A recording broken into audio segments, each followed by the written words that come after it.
Bismillahirrahmanirrahim. Assalamualaikum warahmatullahi taala wabarakatuh. Alhamdulillahi rabbil alamin. Wa bihi nasta'inu ala umuri dunya waddin. Wassalatu wassalamu ala asrafil anbiya'i wal mursalin wa ala alihi wa sahbihi ajma'in. Amma ba'd. Yang terhormat Ibu Erniwati selaku dosen pengampu daripada mata kuliah Pancasila. Perkenalkan, nama saya M. John Saputra dengan NIM 2120304019. Baiklah, hari ini saya akan membuat video ujian akhir semester yang membahas tentang kedudukan pembukaan Undang-Undang Dasar 1945 dan sistem pertahanan. Baiklah, yang pertama, kedudukan pembukaan Undang-Undang Dasar 1945. Undang-Undang Dasar 1945 memberi makna yang mendalam bagi segenap rakyat Indonesia sebagai pedoman dalam kehidupan berbangsa dan bernegara.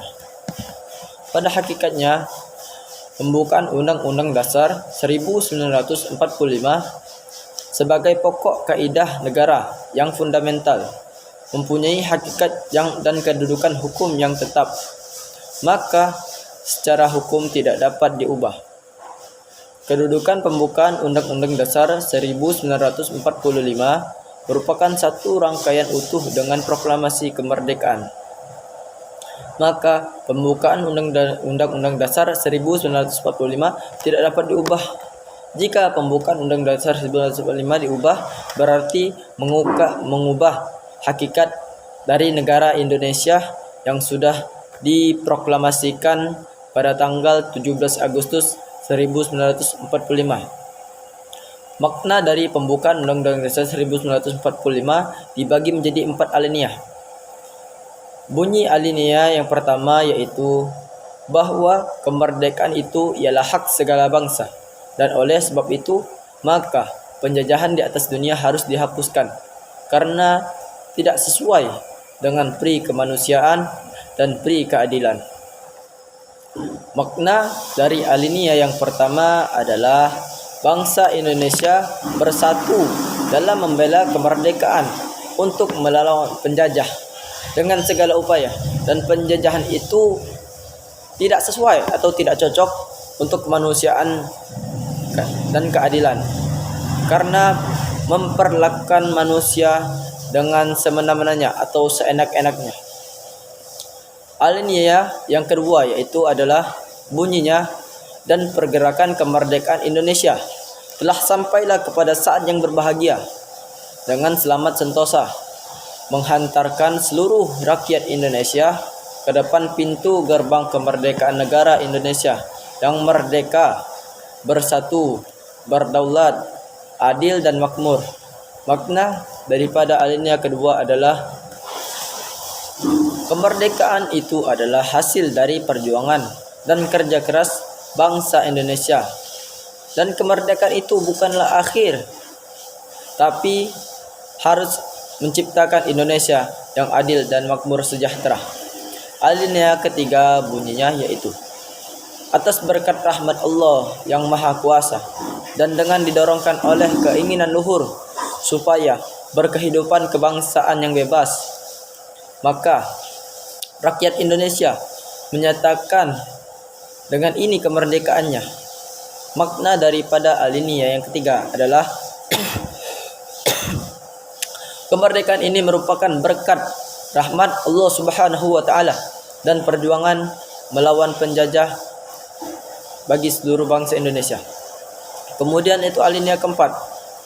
Bunyinya itu, kemudian daripada itu untuk membentuk suatu pemerintahan negara Indonesia dan untuk memajukan kesejahteraan umum, mencerdaskan kehidupan bangsa dan ikut melaksanakan ketertiban dunia yang berdasarkan kemerdekaan, perdamaian abadi dan keadilan sosial. Maka disusunlah kemerdekaan kebangsaan Indonesia yang terbentuk dalam suatu susunan negara Republik Indonesia yang berkedaulatan rakyat dengan berdasarkan kepada ketuhanan yang Maha Esa, kemanusiaan yang adil dan beradab, persatuan Indonesia, dan kerakyatan yang dipimpin oleh hikmat kebijaksanaan dalam permusyawaratan perwakilan. Makna daripada alinea keempat yaitu kemerdekaan Indonesia disusun dalam Undang-Undang Dasar 1945 dan dasar negara kita adalah Pancasila.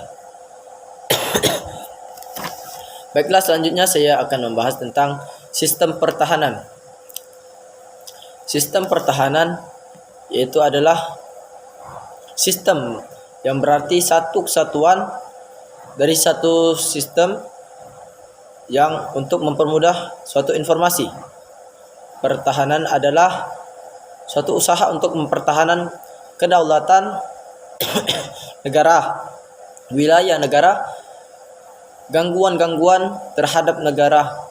Jadi, sistem pemerintahan adalah satu kesatuan yang berusaha untuk mempertahankan kedaulatan negara, wilayah negara, dan gangguan-gangguan terhadap negara, baik itu dari luar atau internal atau eksternal dari dalam.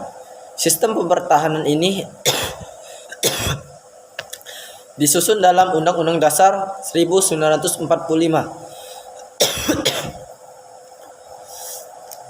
pada pasal 30 ayat 2 yang berbunyi, usaha pertahanan dan keamanan negara dilaksanakan melalui sistem pertahanan dan keamanan rakyat semesta oleh Tentara Nasional Indonesia dan Kepolisian Negara Republik Indonesia sebagai kekuatan utama dan rakyat sebagai kekuatan pendukung. Dengan demikian, bahwa sistem pertahanan dan keamanan negara Indonesia dilaksanakan dengan sistem rakyat semesta, dengan Tentara Nasional dan Kepolisian Republik Indonesia sebagai kekuatan utama, dan rakyat itu adalah sebagai kekuatan dari pendukung. Komponen-komponen sistem pertahanan itu terdiri dari TNI Angkatan Darat, TNI Angkatan Udara, TNI Angkatan Laut, polisi, dan lain-lainnya. Mungkin ini saja yang bisa saya sampaikan tentang kedudukan pembukaan Undang-Undang Dasar 1945 dan sistem pertahanan. Lebih dan kurang saya mohon maaf kepada Allah, saya mohon ampun. Billahi taufiq wal hidayah. Wassalamualaikum warahmatullahi wabarakatuh.